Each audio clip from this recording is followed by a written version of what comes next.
Hi, lovelies. I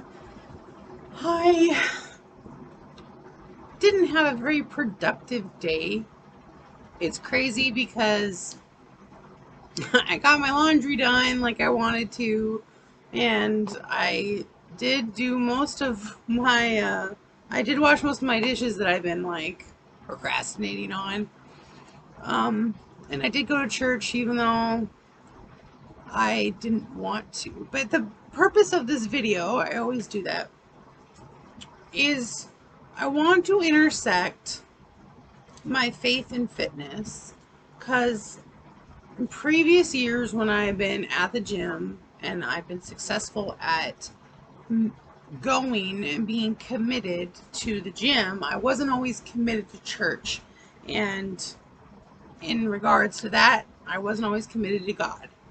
And I'm trying to find ways to intersect that. So in this video, I did a devotional. I'm going to discuss what I learned, because I was like, okay, I need to do this. And in my mind, I'm always like, okay, Kristen, do the devotionals. You have the books, you have the plans on your app, your Bible app. Why don't you read them? Because I'm always doing YouTube, so why not do that? And I even tried looking up YouTube stuff, and it just, nothing really stuck out to me. But I finally did. This was after my workout. I had a really crappy workout, and I feel super defeated, and I just got to push past that, because a crappy workout is better than no workout, and I just need to accept that and move on. I'm not always going to have good workouts, and it feels just reconditioning my body into, I probably should do cardio every day. So I'm starting to try to, okay, Kristen, even if it's just 30 minutes of your time before work, go do it.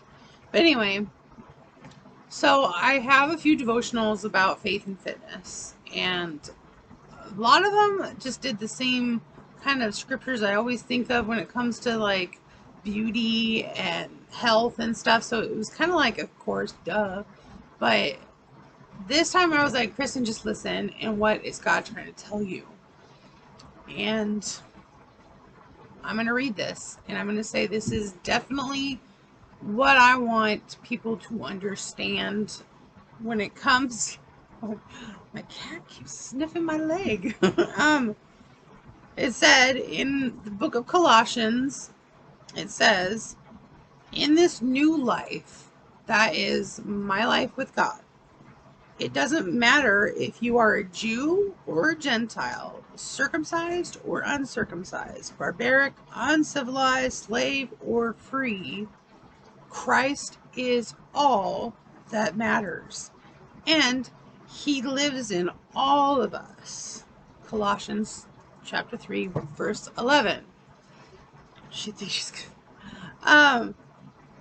So let me break that down. I know for some of you who aren't like a major squirt ball all the time, that you're not a major Bible reader, or you're not a person of faith. Maybe all those words are all triggering, like, oh my gosh, racist. No. Basically, let's replace slave, barbarian, or free and uncivilized. Replace it with in the blank of what you feel is restricting you from having a full life. So I'm going to say, for me, it was whether you're fat or not. Okay, so whether you're fat or skinny, Christ lives in all of us. And that is pretty much the gist of that verse. So don't attack the words about slave or barbarian, because I know that's triggering for this day and age right now. But what the message pretty much was saying was that it doesn't matter what you classify yourself as.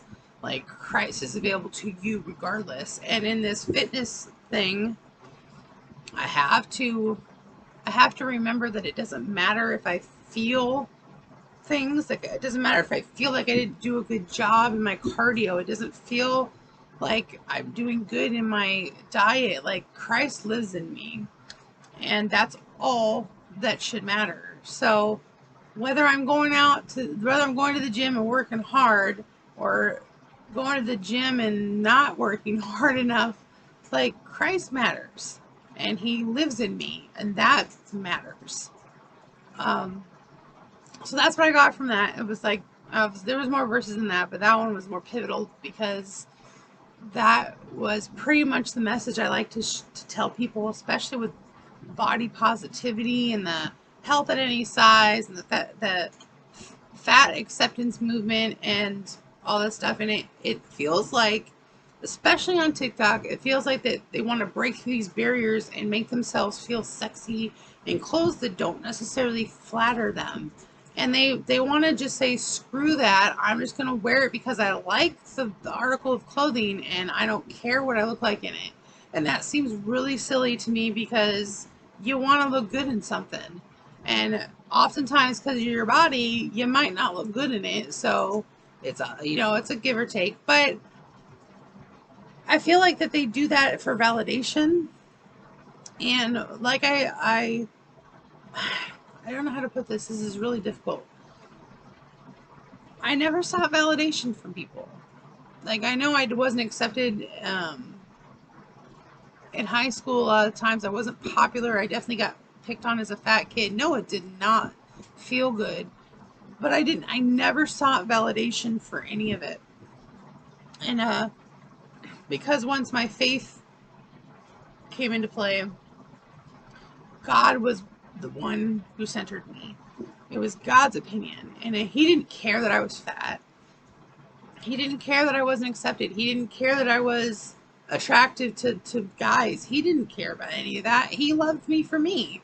And Jesus didn't die because I'm fat. And Jesus didn't die because I'm skinny. That was not it at all. So it seems like that was just very trivial to me.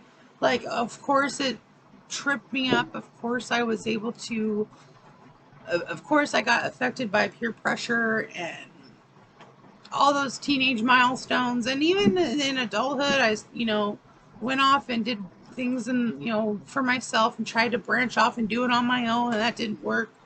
And you know what? It only matters that I come to God, that I come to him no matter what.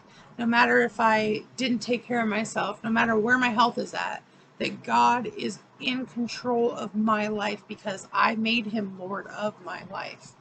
And this is like practice in evangelism, I suppose, because that is my story. But I see all these people trying to gather their worth in how their body looks, and I just don't see the point in that because it never equated that with me. Yeah, I know that I wasn't always I probably wasn't attractive to some people, and that's subjective, and that's what I don't understand. Attraction is subjective, people. So, like, I'm not going to be attracted to the same person that another person's going to be attracted to. And I watched this movie, and I remember watching it when it sort of came out on Lifetime, although it's really hard to find online. Or actually, it isn't hard. It's just hard to stream online. Believe it or not, I couldn't even rent it on Amazon Prime. I couldn't rent it on Google. I couldn't do. It wasn't on Netflix. It wasn't on Peacock or what. I just was like, what? Are you kidding me? But it was a Lifetime movie, and I ended up having to like watch it on YouTube with like Dutch subtitles, but it was in English, so I watched it anyway. And it was about the actor from The Big Bang Theory, Kelly Kakao, or I hope I pronounced her name right, where she pretty much dressed up in a fat suit well, her purpose in the video, and the character in the video was trying to show that it didn't matter that you were fat. It was your lack of confidence is the reason why you're not popular in high school. So she did this fat suit, kind of look similar to me, put on a fat suit, the double chin, all that stuff. And she went to like a summer school to make up a credit or something like that, where she failed in the regular school. And she ended up making these friends, and one of them was a fat girl, and the other guy was a skinny guy. And she gained a lot of perspective about what it was like to be a fat girl. And she, I hear a lot of it though. It was like, just because I'm fat, it gave people, a license to treat me like crap. And then I think she was like, in the movie, I feel like she was fat phobic in the beginning. Like, it was weird. Like, she saw what it did to her mom. Apparently her mom had a health scare, and it was diabetes, and I guess she had a binge eating disorder. And so she saw what it did to her mom, and so she was like, overeating is evil. Being fat is evil because fat's what made my mom sick, and it's evil. Oh my gosh, my worst nightmare. And I feel like that's fat phobic.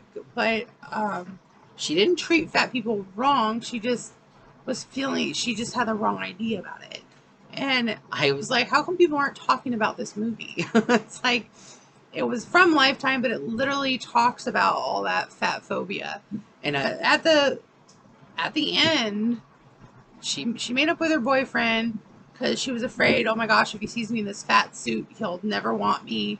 And of course, that's kind of what we all think about. Oh, they're not going to want me if I'm fat. But he made a comment, like, the response was actually in this movie was very spot on.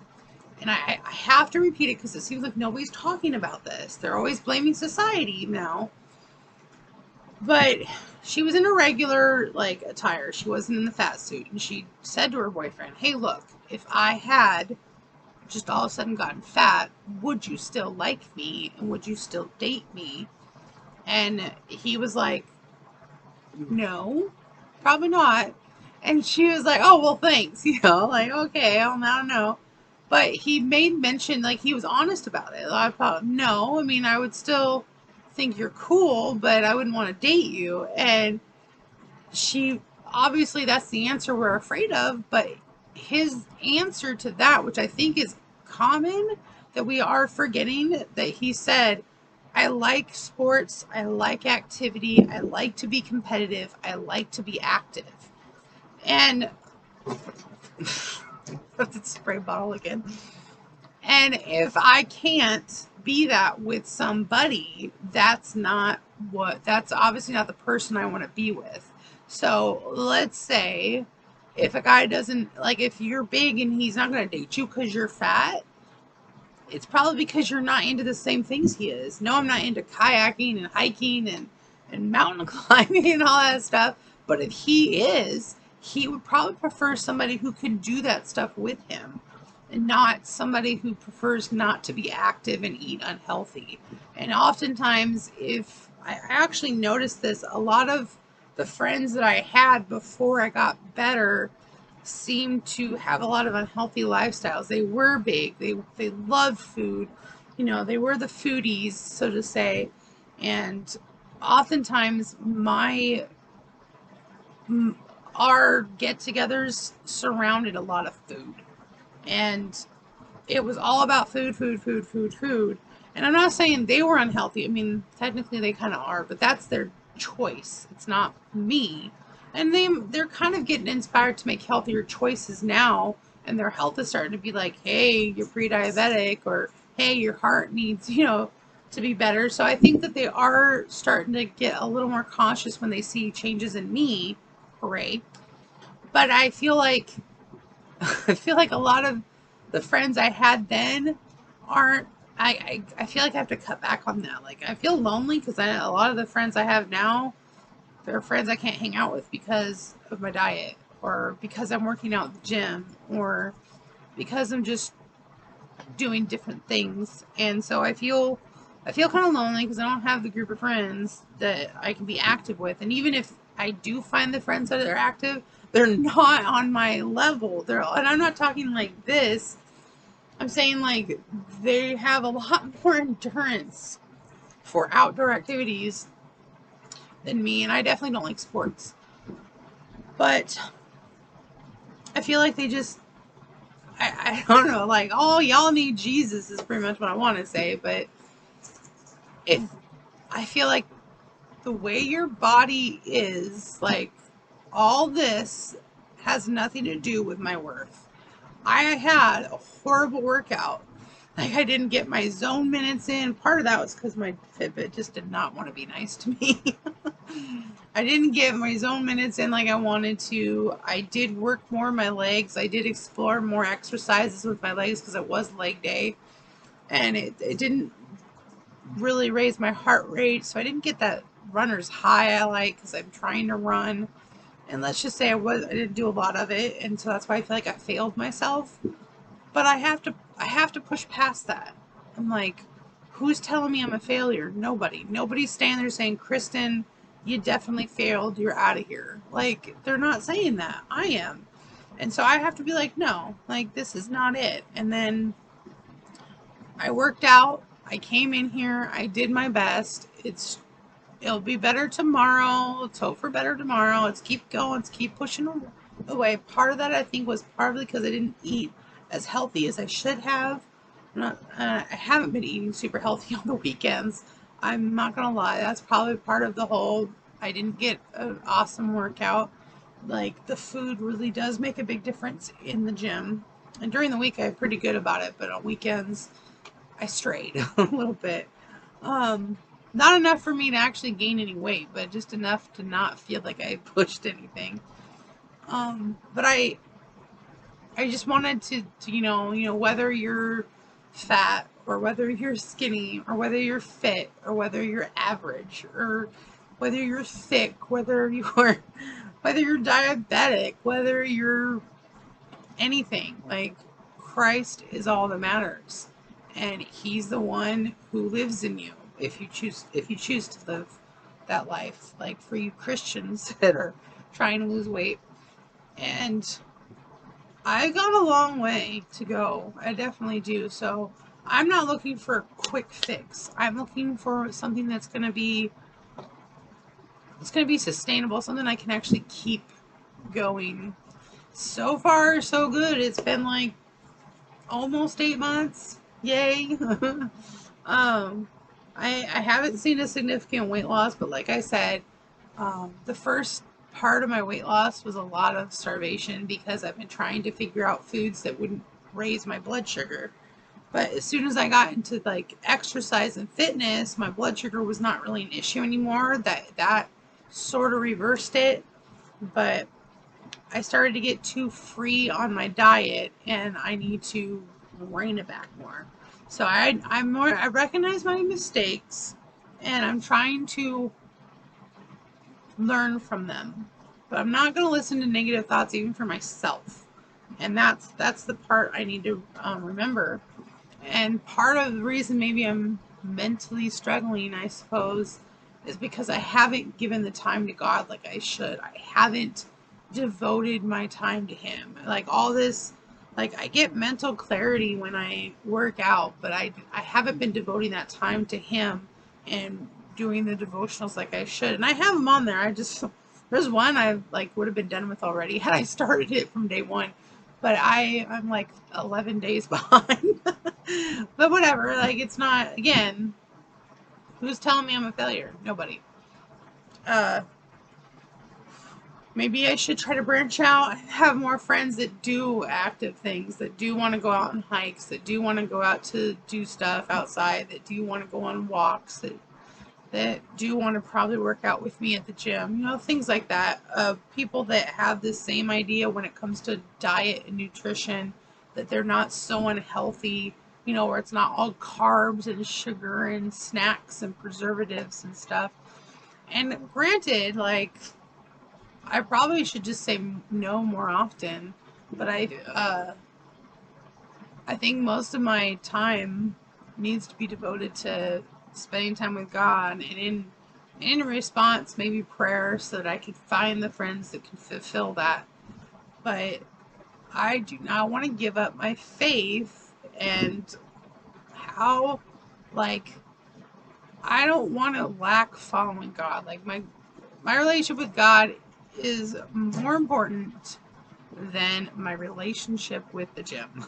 So, I know most people equate going to the gym as like their time of worship, and they spend hours there doing their worship.